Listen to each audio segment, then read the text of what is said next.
하나님께서 오늘도 이 아침에 말씀 앞에 선 저와 여러분들에게 큰 은혜를 주실 줄로 믿습니다.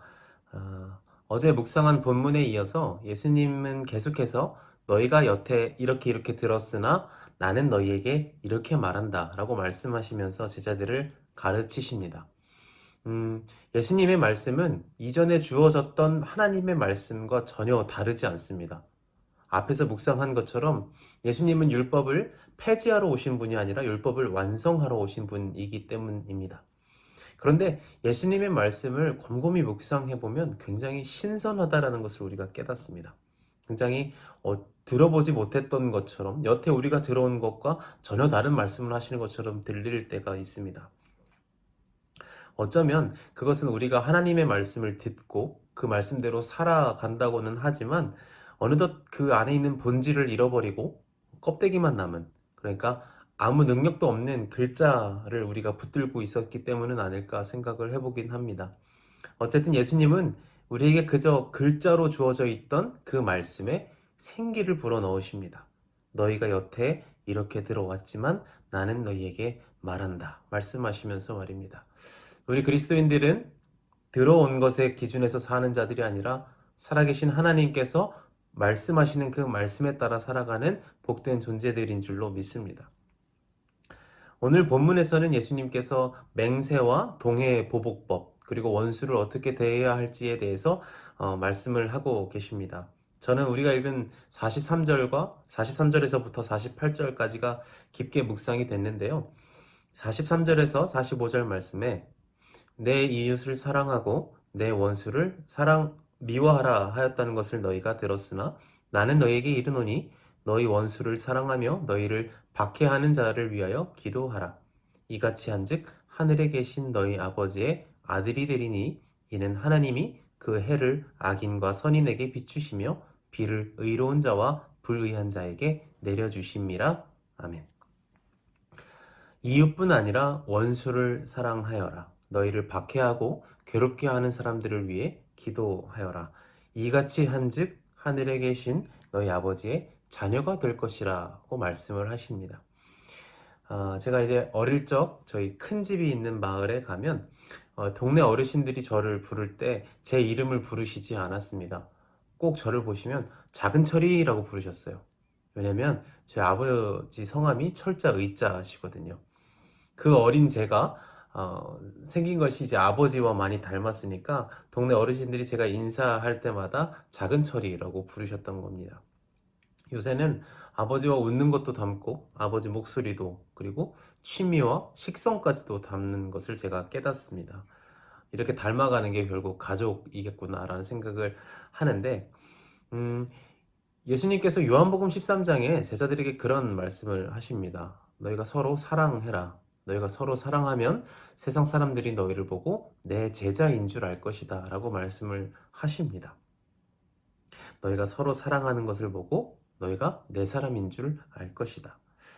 사랑하는 것은 예수님의 사람들이 해야 할 업적이라든지 의무, 공로 같은 게 아닙니다. 사랑은 예수님의 사람들에게 정체성과 거의 본성에 가깝습니다. 왜냐하면 예수님과 예수님을 따르는 자들의 아버지가 바로 하나님이시기 때문입니다.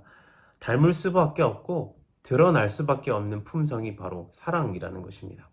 그러므로 오늘 예수님께서는 말씀하시는 겁니다. 너희가 사랑하는 자만을 사랑하면 무슨 상이 있겠느냐? 세리도 이와 같이 할 것이다. 너희가 형제에게만 인사하고 무난한다면 그것이 남보다 잘하는 것이 무엇이겠느냐? 이방인도 이렇게 한다라고 말씀을 하시는 것입니다. 그 유명한 사랑의 기술이라는 책을 쓴 사회학자 에리히 프롬이라는 분이 있습니다. 그분이 사랑에 대해서 이렇게 말하고 있습니다. 사랑은 감정이 아니라 사랑은 능력이다 라고요. 사랑은 감정이 아니라 능력이라는 겁니다. 하나님의 자녀된 저와 여러분에게 하나님께서 이 능력을 주신 줄로 믿습니다. 예수님을 구주로 고백하고 예수님을 믿고 예수님을 사랑하는 저와 여러분에게 하나님께서 사랑할 수 있는 능력을 이미 주신 줄로 믿습니다. 이 능력을 마음껏 발휘하며 살아가는 오늘이 되시기를 간절히 축복합니다. 예수님께서 48절에 이렇게 말씀하십니다. 그러므로 하늘에 계신 너희 아버지의 온전하심과 같이 너희도 온전하라 하는 것입니다. 이 말씀을 읽는데 우리가 잘 아는 말씀이 생각납니다. 바로 레위기 19장 2절에 있는 말씀이죠. 너희는 거룩하라. 나 여호와 너희 하나님이 거룩함이니라. 이 말씀을 읽는데 한번 생각해 볼까요? 방금 애굽에서 건진받은 노예 이스라엘 백성들에게 거룩함이 뭘까요? 그들에게 거룩함이 성전에 가서 자신이 할 수 있는 어떤 노력을 하고 자기 삶을 돌아보고 참회하고 그런 것일까요? 전 그런 것 같지 않아요. 그들에게 거룩함이란 그들을 그 노예였던 이스라엘 백성을 보잘것없고 사람 취급도 받지 못하던 그 종 이스라엘을 친히 긍휼을 베푸셔서 건지신 그 하나님의 품성과 관련된 것입니다. 그들을 기억하시고 그들의 울부짖음과 고통을 돌아보시고 그들의 연약함을 돌아보시며 친히 건져내시는 그 하나님의 사랑과 관련되어 있는 것이 바로 이 거룩이라는 단어입니다. 그래서 이 레위기 19장에도 보면요. 처음에는 너희가 우상 숭배하지 말 것, 하나님만 섬길 것, 안식일을 지킬 것 이런 계명을 몇 가지 말씀하시다가 9절 10절에 가면 하나님께서 그런 말씀을 하세요. 거룩에 대해 설명하시면서 너희가 얻을 수 있는 양식들을 다 거두어 가지 말라고 하세요. 그곳에 남겨두라고 하세요. 왜냐하면 가난한 자들과 이방인들이 그것을 먹을 것이라는 겁니다. 하나님께서 말씀하시는 거룩은 너희 자신만을 돌아보는 것이 아니라 너희 주변의 가난한 자들과 이방인들, 그들까지도 돌아보는 것에 그 거룩이 깊이 연관되어 있다는 것입니다. 그래서 오늘 이 예수님께서 말씀하시는 것처럼 너희 아버지의 온전함처럼 너희도 온전하라는 것에는 우리 자신에게만 초점이 있는 것이 아닙니다. 우리가 대하는 이웃과 넘어서 원수와 타자들까지도 포함한 말씀이 바로 온전함에 대한 것입니다. 예수님의 사람들, 하나님의 자녀들의 온전함과 거룩함은 자기 자신만을 돌아보는 것에 있는 게 아니라 우리 주변의 이웃과 소외된 사람들, 타자들을 돌아보는 것에 있다는 것입니다. 하나님께서 우리를 돌아보신 것처럼 우리가 그들을 돌아보는 것. 예수님께서 소외된 사람들과 함께 빵을 나누신 것처럼 우리도 그 식탁에 앉아 함께 빵을 나누는 사람이 되는 것.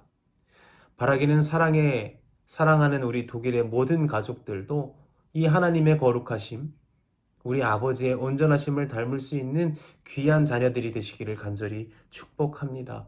그분의 온전함과 그분의 사랑, 긍휼을 닮아서 오늘 이 하루도 우리가 이 받은 사랑과 긍휼을 넉넉히 베풀 수 있는 복된 하나님의 아들, 딸들이 되시기를 우리 주 예수 그리스도의 이름으로 간절히 축복합니다. 감사합니다.